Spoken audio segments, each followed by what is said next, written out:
Page santé, cette fois-ci, avec l'augmentation des grossesses précoces chez les adolescentes au Rwanda et que cela devienne un enjeu majeur de santé publique dans le pays. L'organisation de la presse francophone au Rwanda, en partenariat avec l'association Santé mentale Suisse Rwanda, a organisé une formation d'une journée avec comme thème « Informer pour protéger le rôle de l'éducation à la sexualité dans la prévention des grossesses chez les adolescentes ». Cette formation qui a eu lieu ce lundi a été organisée à l'intention des journalistes, en particulier ceux de la presse francophone, mais également ouverte à tous les professionnels des médias intéressés par les questions de santé mentale et sexuelle.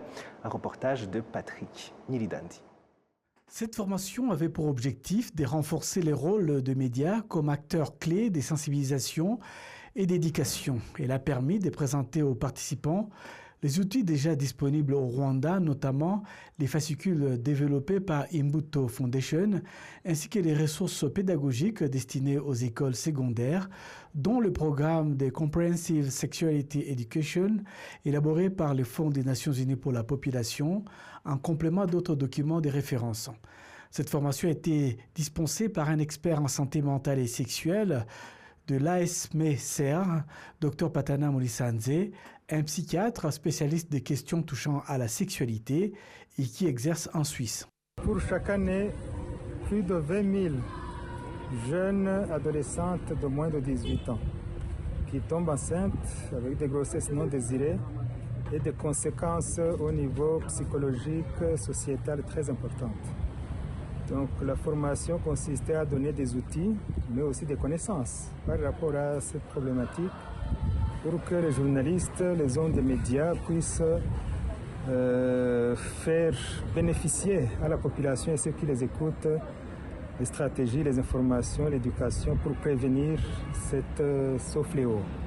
Au-delà des aspects techniques, les échanges ont également mis en lumière les défis culturels et religieux qui freinent encore l'accès à une éducation à la sexualité complète, tant au sein des familles qu'à l'école. Les tabous persistants, les difficultés de communication entre parents et adolescents, ainsi que certaines normes sociales compliquent la mise en œuvre effective des stratégies de prévention. Déjà, pour bien informer, il faut s'informer soi-même.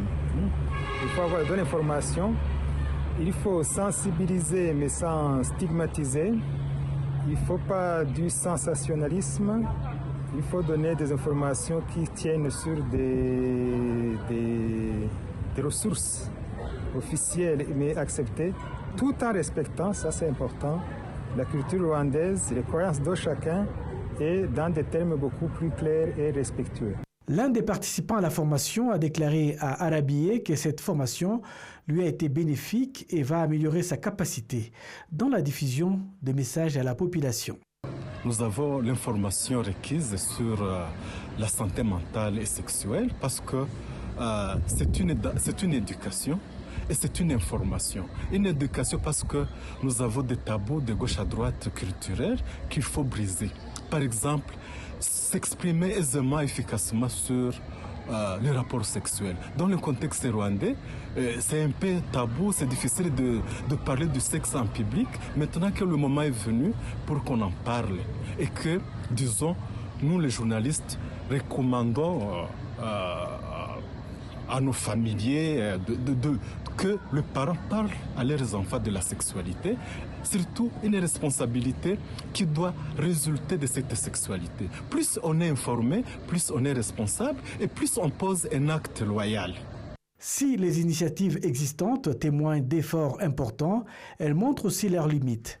Dès lors, cette formation souligne la nécessité d'aller au-delà de la seule éducation à la santé reproductive en intégrant pleinement une éducation à la sexualité globale. Une approche plus complète, plus contextualisée et plus ouverte apparaît aujourd'hui essentielle non seulement pour prévenir les grossesses précoces, mais aussi pour promouvoir une sexualité responsable, épanouie et sans risque à laquelle chaque individu aspire.